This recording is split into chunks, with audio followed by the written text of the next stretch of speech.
welcome to Graduate Fashion Week live talks, where I have invited successful entrepreneurs, fashion designers to share their career journeys, insights, and advice with you. I've always been interested in art and fashion, and I wanted to be a fashion designer since I was about 6 years old. You can really make things from anything. At my stage, you can worry about having a perfectly finished dress because I'm selling dresses in Harvey Nichols, but a younger stage, it's just about making amazing ideas and taking the next step creatively. The reality of the fashion industry may be a little bit more complex than that. The reality of having a brand is that it's a very entrepreneurial business space that revolves around selling people things to make money. I'm such an advocate of people really understanding and learning about all the different roles in fashion, because when I was a kid, I just thought everyone had to be a designer, right? I just think the reality is that everybody really learns on the job. I found the best education being the internships that I did, because it allowed me to understand what I didn't want to do, because I was learning about the different product categories, about range plans, about how to plan and develop a collection that really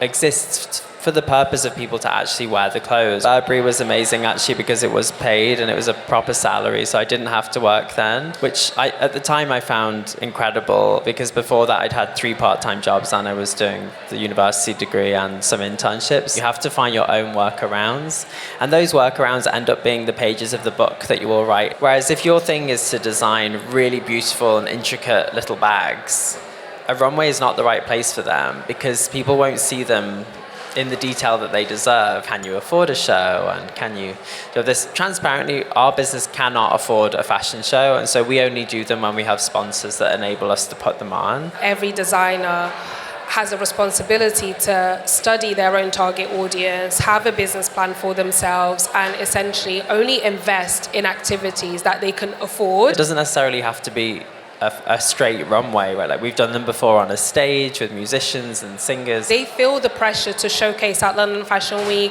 They think that that's just part of the process. I do have a very small team now, but originally it was just me, and it was just me for a long time, and I still do a lot. It's also about experimenting and trying new things. At a younger stage, the primary focus should be experimenting and trying and developing something new, and then pick out from that things that kind of work. I've always had a kind of mindset that we should try and do things a little bit differently. We also work with natural materials, which is a really easy first step to being a bit more sustainable, is to not use plastic.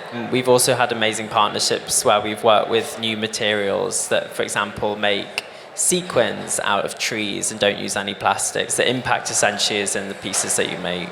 Thank you all for joining us today. I've been Giovanna in conversation with Patrick McDowell.